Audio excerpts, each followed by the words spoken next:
கிழக்கு நியூஸ் நேயர்களுக்கு வணக்கம். நான் பத்ரி சேஷாத்ரி. உலக அரங்கில் இன்றைக்கு ஒரு சில போர்கள் நடந்து கொண்டிருக்கின்றன. ஒரு பக்கம் ரஷ்யா, உக்ரைன் போர் தொடர்ந்து நடந்து கொண்டிருக்கிறது. இடையிடையே நம்ம இஸ்ரேலுக்கும் ஹமாஸுக்கும் இடையே நடந்த ஒரு போர் ஒன்றை பார்த்தோம். அது ஒரு மாதிரியாக முடிவுக்கு வந்திருக்கிறது.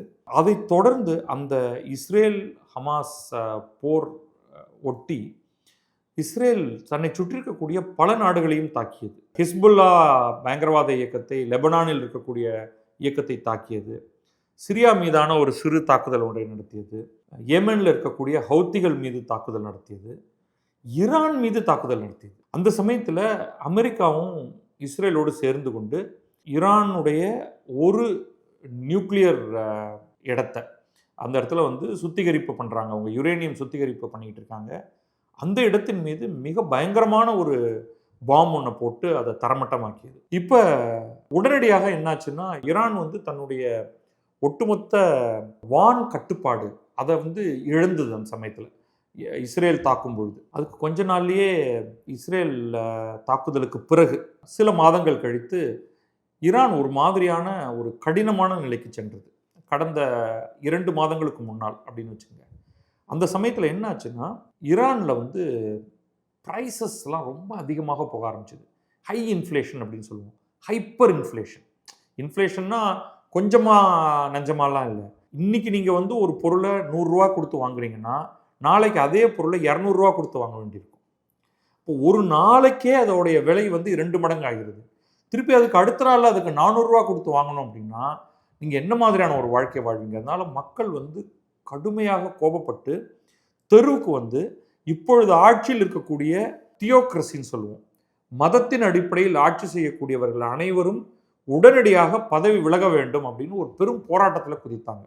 அந்த போராட்டத்தில் குதித்த பொழுது அதை தொடர்ந்து என்னாச்சுன்னா, மக்கள் மீது அந்த ரெஜிம் அவர்கள் தங்களுடைய படைகளை ஏவினார்கள். அதன் விளைவாக கிட்டத்தட்ட 5,000 6,000 பொதுமக்கள் கொல்லப்பட்டிருக்கலாம் அப்படின்னு ஒரு தகவல் கிடைக்குது. ஏன்னா அவங்க கம்ப்ளீட்டாக இன்டர்நெட்டை கட் பண்ணிட்டாங்க. இப்போ உண்மையில நமக்கு அங்கே உள்ளுக்குள்ளே ஈரானுக்குள்ளே என்ன நடக்குதுன்னே தெரியல.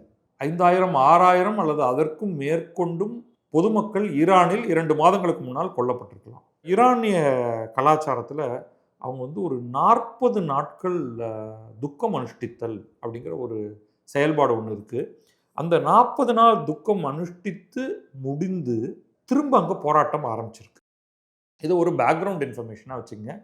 என்ன போராட்டம் அப்படின்னா, இப்பொழுது ஆட்சியில் இருப்பவர்கள் போக வேண்டும். அவர்களால் நமக்கு துன்பம் தான் நிறைய வந்திருக்கு, எந்த நல்ல விஷயமும் நடக்கலைன்ட்டு. இன்னொரு பக்கம் அமெரிக்கா தன்னுடைய போர் கப்பல்களை அங்கே கொண்டு நிறுத்தி ஈரான் உடனடியாக அணு ஆயுதங்களை அல்லது ஒட்டுமொத்தமாக இந்த அணு சக்தியோ அணு ஆயுதமோ எல்லாத்தையும் நிறுத்துங்க. ஏன்னா நீங்கள் ஒரு அணு ஆயுதத்தை ஏற்படுத்தினீங்கன்னா அதனால் உலகத்துக்கே பெரும் அச்சுறுத்தல். இதற்கு முன்னாடியெல்லாம் அவங்களோட ஏதோ ஒரு விதத்தில் பேச்சுவார்த்தை அப்படின்லாம் பண்ணிகிட்டு இருந்தாங்க. இப்போ அல்டிமேட்டம் ஒன்று கொடுத்துட்டாங்க அமெரிக்கா.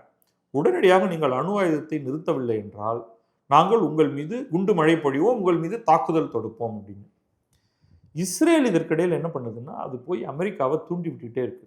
இந்த ஈரானை நம்பவே முடியாது, அவங்க ஒரு ஒற்றை நாடாக இருக்கும் வரையில் அவங்க நமக்கு பெரிய அச்சுறுத்தல் தான், அதனால் ஈரானை நம்ம எப்படியாவது துண்டு துண்டாக உடைத்து விடுவோம் அப்படிங்கிற ஒரு கருத்தை இஸ்ரேல் சொல்வது போல தெரிகிறது. இப்போ இந்த இடத்துல ஒரு பெரும் பிரச்சனை சூழ்ந்த ஒரு இடமாக இன்றைக்கு ஈரான் ஆகிவிட்டது. ஒரு பக்கம் ஆட்சியாளர்கள் துவண்டு போயிருக்கிறார்கள். அவர்களுக்கு எப்படி ஆட்சி செய்கிறதுனே தெரியல. அவர்களால் தங்களுடைய மக்களை கட்டுப்படுத்த முடியல. விலைவாசி கண்ணாப்பின்னான்னு போயிட்டுருக்கு. அவங்களுடைய எக்கானமி கம்ப்ளீட்டாக கிரம்பிள் ஆயிடுச்சு. இன்னொரு பக்கம் பொதுமக்கள் தெருவில் இறங்கி போராடுகிறார்கள். உயிர் போனாலும் பரவாயில்லை என்கிறார்கள். ஆட்சியாளர்கள் ஆட்சியை விட்டு இறங்க வேண்டும். இது 2வது. 3வது, அமெரிக்கா ஓரத்தில் அச்சுறுத்திக்கிட்டே இருக்குது. நீங்கள் உடனடியாக உங்கள் அணுசக்தியை ஒட்டுமொத்தமாக நிறுத்துங்கள் அப்படின்னு அமெரிக்கா அவங்க பிரீத்திங் டவுன் த நெக் அப்படின்னு சொல்லுவாங்க. ஈரானுடைய பாதுகாப்பு அரண் அப்படின்னு அவங்க யாரை வச்சுருந்தாங்கன்னா, தீவிரவாதிகளை தான் வச்சுருந்தாங்க. ஹமாஸ், ஹிஸ்புல்லா, ஹவுத்தி இவங்களெல்லாம் வச்சுக்கிட்டு யாராவது என்னை தாக்க வந்தால் நான் என்னுடைய ப்ராக்சிஸை வச்சு நான் உங்களை அடிப்பேன்னு. ஆனால் இந்த ஹமாஸ் இஸ்ரேல் போரின் போது அவங்க என்ன பண்ணாங்கன்னா, ஹமாஸை ஒட்டுமொத்தமாக அழிச்சிருக்காங்க, கிட்டத்தட்ட அழிச்சிட்டாங்க. ஹெஸ்போலாவை தலையை மட்டும் வெட்டலை, தலை, கழுத்து, தோல், இடுப்பு அப்படின்னு அவங்கள கிட்டத்தட்ட அவங்கள பாதியை வெட்டிட்டாங்க. இன்னைக்கு ஹெஸ்போலாவினால ஒரு செயலையுமே செய்ய முடியாது. ஈவன் ஒரு 2 நாளைக்கு முன்னாடி பாம்பு பண்ணி உங்களுடைய மிசைல் ஆபரேட்டர்ஸ் அப்படின்னு சொல்லக்கூடிய ஒரு 7-8 பேரை கொன்றதாக இஸ்ரேல் தரப்பிலிருந்து சில செய்திகள் வெளியே தெரிவிக்கின்றன. இன்னொரு பக்கம் ஹூத்திகள் மீது பலவேறு அமெரிக்கா தாக்குதல் நிகழ்த்தியிருக்கு, இஸ்ரேல் தாக்குதல் நிகழ்த்தியிருக்கு. அதனால அவங்களும் சக்தியில கொண்டவர்களாக இல்லை. இன்னொரு ப்ராக்சி சிரியா, அவங்க அவங்க உள்நாட்டு போர்ல ஒரு பெரும் மாற்றம் ஏற்பட்டு அங்கேயும் அவங்க ஈரானை விட்டு நகர்ந்துட்டாங்க. ஸோ ஈரானுக்கென்று ஆதரவு யாருமே கிடையாது. மற்ற நாடுகள் எடுத்துட்டிங்கன்னா ஈரான் ஆதரவு நாடுகள்னு எதுவுமே கிடையாது. சுற்றி இருக்கக்கூடிய கல்ஃப் வளைகுடா நாடுகள், அது Saudi Arabia, United Arab Emirates, Bahrain, Oman, Qatar, அதுக்கு பிறகு குவைத், இவங்க யாருமே, ஈராக், இவங்க யாரை எடுத்துக்கிட்டிங்கனாலும் இவங்க ஈரானுடைய நண்பர்கள் கிடையாது. இதுதான் சுற்றி இருக்கக்கூடிய நிலை. இந்த நிலையில் இந்தியா தன்னுடைய குடிமக்களுக்கு ஒரு அட்வைசரி ஒன்று கொடுத்துருக்கு. நீங்கள் ஈரானில் இருக்கீங்கன்னா எப்படியாவது அந்த இடத்த விட்டு கிளம்பி உடனடியாக அந்த நாட்டை விட்டு வெளியேறி விடுங்கள் அப்படின்னு ஒரு எச்சரிக்கை ஒன்று கொடுத்துருக்கு. எப்பொழுது வேண்டுமானாலும் அங்கே தாக்குதல்கள் நிகழலாம். தாக்குதல்கள் யாருன்னா அமெரிக்க படை பெரும்பாலும் தாக்குதல் நிகழ்த்தலாம். அப்படி நடந்ததுன்னா உங்களை காப்பாற்றுறதுக்கு எங்களுக்கு வேறு வழி கிடையாது. அதனால் இப்பொழுதே நீங்கள் யாராக இருந்தாலும் சரி, நீங்கள் மாணவர்களாக இருந்தாலும் சரி, யாத்ரிகர்களாக இருந்தாலும் சரி, என்ன யாத்ரிகர் அப்படின்னா ஷியாக்கான ஒரு முக்கியமான சென்டர், ஷியா முஸ்லீம்களுக்கான மிக முக்கியமான பல இடங்கள் ஈரானில் இருக்குது. அதனால் இந்தியாவை சேர்ந்த ஷியா முஸ்லீம்கள் அவ்வப்போது அங்கே போவதுண்டு. அவங்களாக இருக்கட்டும், பிஸ்னஸ் பர்சன்ஸ் அண்ட் டூரிஸ்ட், இந்த எல்லாருமே உடனடியாக அங்கிருந்து கிளம்பி விடுங்கள் அப்படின்னு ஒரு அட்வைசரி அவங்க ஏற்கனவே கொடுத்துட்டாங்க. நம்பர்ஸ் எல்லாம் கொடுத்துருக்காங்க. இந்த நம்பர்லாம் எடுத்துகிட்டு உடனடியாக நீங்கள் கிளம்பிடுங்க, எம்பசியில் ரெஜிஸ்டர் பண்ணிக்கோங்க அப்படின்னு நம்பர்ஸ் எல்லாம் கொடுத்து வச்சுருக்காங்க. இந்த ப்ரொட்டஸ்ட் பற்றி நம்ம பேசினோம். ஏன் இந்த மாதிரியான ஒரு ப்ரொட்டஸ்ட் நடந்ததுன்னு சொன்னோம். அமெரிக்காவுக்கும் ஈரானுக்கும் இடையில் இருக்கக்கூடிய பிரச்சனை என்ன அப்படின்னு சொன்னோம். இதற்கிடையில் பிபிசி செய்தி ஒரு பெரிய சினாரியோ ஒர்க் அவுட் பண்ணியிருக்கு. என்னெல்லாம் நடக்கலாம், 7 விதமான சாத்தியங்கள் இருக்குது அப்படின்னு அவங்க சொல்கிறாங்க. அந்த சாத்தியங்கள் குவிக்காக பார்த்துருவோம். ஏன்னா நடக்குமா நடக்காதா அப்படிங்கிறது நமக்கு தெரியாது. ஆனால் நடந்தால் இதில் எந்த சாத்தியத்தில் ஒன்று வருது அப்படிங்கிறத பார்த்துருவோம். Number 1 targeted surgical strike, minimal civilian casualty, transition to democracy. ரொம்ப கற்பனையோடைய உச்சத்தில் இருக்குது. அதாவது ரொம்ப குறைந்த சேதத்தில் முக்கியமான மத தலைவர்கள், இப்பொழுது ஆட்சியில் இருப்பவர்கள், ஜென்ரல்கள், அவங்கள எல்லாரையும் துல்லிய தாக்குதல் நிகழ்த்தி அவங்கள எல்லாத்தையும் கொண்டுட்டு டெமோக்ரஸி அப்படிங்கிறத கொண்டு வரணும் அப்படிங்கிறது, அதெல்லாம் அவ்வளவு சாத்தியம் மாதிரி எனக்கு தெரியல. அங்கே ஏன்னா அவங்க பல்வேறு டெமோக்ராட்டிக் ஃபோர்ஸஸை சேர்ந்தவர்கள் எல்லாரையும் அந்த நாட்டில் ஏற்கனவே அழித்து தொலைச்சிட்டாங்க. அப்படி இருக்கும்பொழுது அந்த இடத்துல டெமோக்ரஸி வரும் அப்படிங்கிறத திடீர்னு ஒருவர் கை தூக்கி நான் தாங்க டெமோக்ரஸி, நான் வரேன் அப்படின்லாம் சொல்ல போகிறதில்ல. இதுக்கு முன்னாடி ஷான்னு ஒரு அரசர் ஒருத்தர் இருந்தார். அவருடைய மகன் இன்றைக்கு அமெரிக்காவில், அந்த ஷா நாடு கடத்தப்பட்டார். அவர் அமெரிக்காவுக்கு போய் தங்கினார். அப்புறம் வெவ்வேறு ஊர்களுக்கு அவர் துரத்தப்பட்டார். அவர் எங்கெங்கேயோ இருந்துட்டு கடைசியாக அவர் இறுதியில் திரும்ப அவர் அமெரிக்காவுக்கே அவர் உயிர் துறந்தார். அவருடைய மகன் இன்றைக்கு அமெரிக்காவில் இருக்கார். ஒரு குறிப்பிட்ட குழுவினர் அவர் மீண்டும் வர வேண்டும் அப்படிங்கிற மாதிரி சொல்கிறாங்க. அவரும் நிறைய பேருக்கு பணம்லாம் கொடுத்து ஷா மீண்டும் வர வேண்டும் அப்படின்னு கோஷம் போட வைக்கிறாரு. ஸோ அது என்ன ஆகும் அப்படின்னு தெரியல. அப்படி அவர் வந்தார்னா இன்டரிம் பீரியடில் ஒரு கான்ஸ்டிடியூஷனல் மானார்கி மாதிரி ஒரு அரசராக இருந்து கொண்டு அங்கே பல கட்சிகளை தோற்றுவித்து அந்த கட்சிகளுக்கு இடையே ஒரு டெமோக்ராட்டிக் தேர்தல்கள் எல்லாம் நடத்துறதுக்கு அனுமதிப்பாரா என்ன அப்படிங்கிறது நமக்கு தெரியல. ரெண்டாவது ஈரான்லேயே எக்ஸ்ட்ரீமிஸ்ட் ஒரு குரூப் இருக்குது, கொஞ்சம் மாடரேட்ஸ்னு சில பேர் இருக்காங்க. இந்த ஷியா கிளரிக்ஸ், அயோத்தொல்லா அலி கொமேனின்னு ஒருத்தர் இருந்தார். அவருக்கு அடுத்ததாக அயோத்துல்லா அலி காமினி அப்படிங்கிறவர் தான் இன்றைக்கு சுப்ரீம் மத தலைவராக இருக்கார். அங்கே 2 கோஷ்டிகள் இருக்குது. தேர்தல்லாம் நடக்கும், அதெல்லாம் நல்லா நடக்கும். ஆனால் இறுதியாக இந்த மத தலைவர் சொல்கிறது தான் ஆக்சுவலாக அதுதான் சட்டம் அந்த இடத்துல.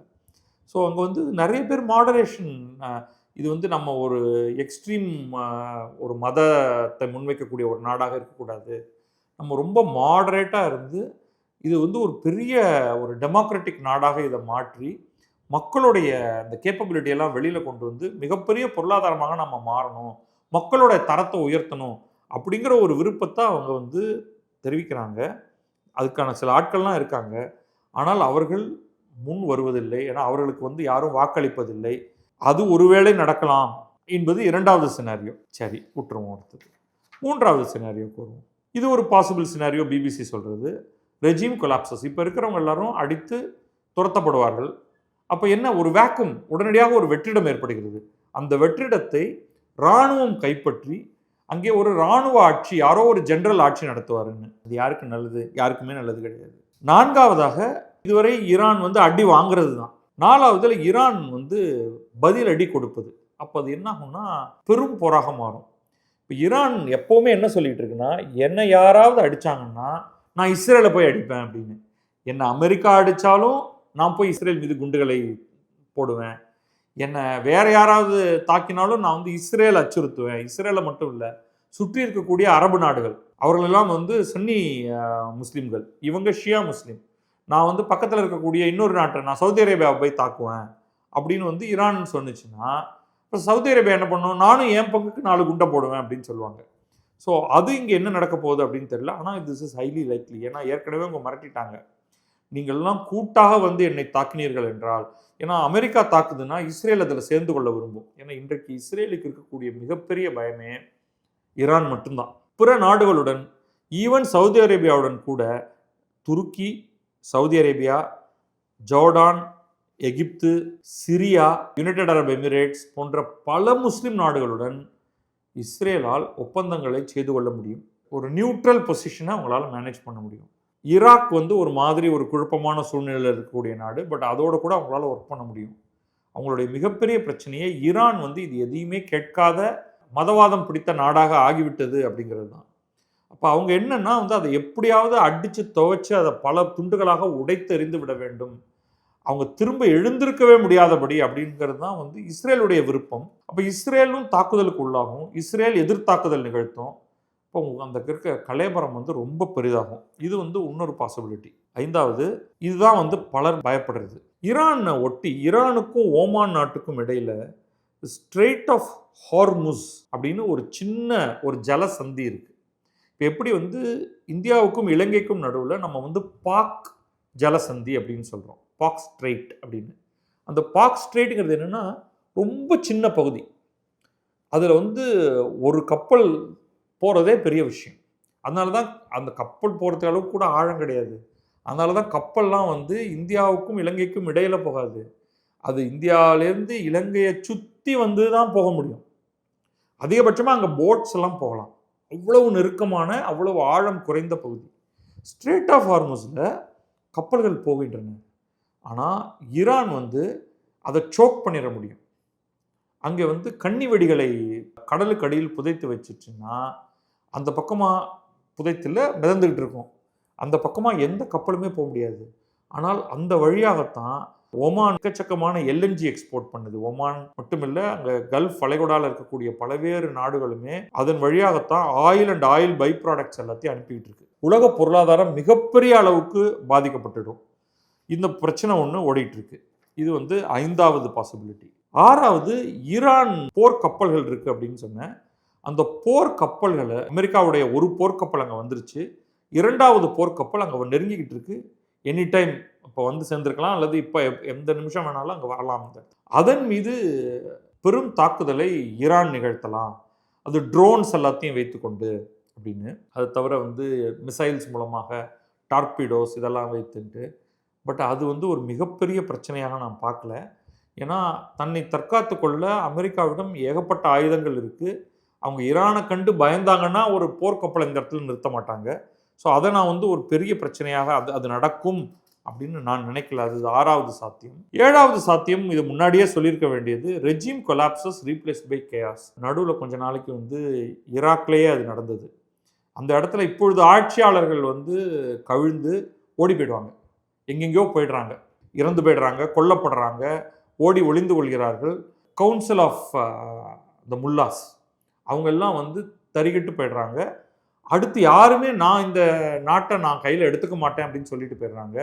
அப்போ என்ன ஆகும்னா பகுதி பகுதியாக பிச்சுக்க ஆரம்பிக்கும். ஒரு பர்டிகுலர் ஏரியாவில் ஒரு ஸ்ட்ராங் மேன் இருப்பான், அவங்ககிட்ட வந்து ஒரு தக்ஸ், ஒரு கையில் ஆயுதம் ஏந்திய ஒரு 1000 2000 பேர் இருந்தால் போதும். அந்த ஒரு ப்ராவின்ஸை வந்து அவன் கையில் தன்னுடைய கைக்குள்ளே வைத்துக்கொண்டு ஆட்டம் காட்டலாம். அப்புறம் சிவில் வார் வரும். இது ஒரு 3 துண்டாக ஈரான் பிரிந்து ஒவ்வொருத்தரும் ஒருத்தர் மேலே ஒருத்தர் மோதிக்க முடியும். இது சிரியாவில் நடந்திருக்கு, லிபியாவில் நடந்திருக்கு, ஏமனில் இன்னும் நடந்துகிட்டு இருக்கு. இது லிபியா ஒரு மாதிரியாக செட்டில் ஆகிற மாதிரி இருக்குது. இதை தவிர வந்து சூடானில், ஆப்பிரிக்காவில் பல இடங்கள்ல இது மாதிரி நடந்துகிட்டு இருக்கு. இங்கே வந்து ஏகப்பட்ட பேர்கள் அதை ஒட்டி இருக்காங்க. பலூச்சி, குர்து, அசர்பைஜானி, இன்னும் பல்வேறு மைனாரிட்டிஸ் வந்து ஈரானில் இருக்காங்க. அவர்களெல்லாம் நாங்கள் பிரிஞ்சு நாங்கள் வெவ்வேறு திசையில் நாங்கள் போயிடுறோம், பலூச்சிகள்லாம் பிரிஞ்சு நாங்கள் பலூச்சிஸ்தானோட சேர்ந்து நாங்கள் ஒரு தனி நாடாக போகிறோம் அப்படின்னு நம்ம சொல்லலாம். அசர்பைஜானிஸ் வந்து எங்கள் பகுதியை அசர்பைஜானோட சேர்த்துங்க அப்படின்னு சொல்லலாம். குர்துகள் வந்து ரொம்ப நாட்களாக அவங்க வந்து ஒரு 3 இடங்கள்ல ஈரானில் இருக்காங்க, ஈராக்கில் இருக்காங்க, துருக்கியில் இருக்காங்க. இங்கே 3 இடத்துலையுமே இவர்கள் வந்து அழுத்தப்படுகிறார்கள். இவர்களுக்கு தனி நாடு இல்லை. ஸோ அது வேற ஒரு பிரச்சனை ஒன்று தனியாக கிளம்பலாம். இப்படி அந்த இடத்துல வந்து எண்ணற்ற பிரச்சனை வரும். உடனே அந்த இடத்துல வந்து ரெஃப்யூஜி கிரைசிஸ் வரும். அங்கிருந்த அகதிகள் வந்து அங்கே வாழ முடியாது, எக்கனாமிக் ஆக்டிவிட்டி இருக்காது, உணவு இருக்காது. உணவு இருக்காதுன்னா பஞ்சம். அப்புறம் எல்லா மக்களும் அங்கிருந்து கிளம்பி வேற நாடுகளுக்கு போவாங்க. உள்நாட்டு இடப்பெயர்வு நடக்கும், அப்புறமா வெளிநாடுகளுக்கான இடப்பெயர்வு நடக்கும். ஸோ இப்படி பல பிரச்சனைகள் நடப்பதற்கான வாய்ப்பு இருக்குது. இப்படி இருக்கும்போது ட்ரம்ப்கிட்ட போய் பத்திரிகையாளர்கள்லாம் கேட்கும்பொழுது, நீங்கள் என்ன நினைக்கிறீங்க, நீங்கள் தாக்குதல் நடத்த போகிறீங்களா இல்லையானா அவர் வந்து ஒரு சரியான பதில் சொல்ல மாட்டேங்கிறாரு. என்ன வேண்டுமானாலும் நடக்கலாம், நாங்கள் பேச்சுவார்த்தை நடத்திட்டு இருக்கோம்னு. அமெரிக்கா கேட்குறது ரொம்ப தெளிவானது. உங்களுடைய ஒட்டுமொத்த அணு ஆயுதங்கள், அணு சக்தி எல்லாத்தையும் நீங்கள் வந்து விட்டு கொடுத்துடணும் அப்படின்னு. அதை வந்து ஈரான் இந்த நிலையில் ஏற்க தயாராக இல்லை. அதுதான் அந்த ஸ்டாண்ட் ஆஃப்கான காரணமாக இருக்குது. பட் இது வந்து கொஞ்சம் உலக அரங்கில் வந்து இது ஒரு கவலை தரத்தக்க விஷயம்.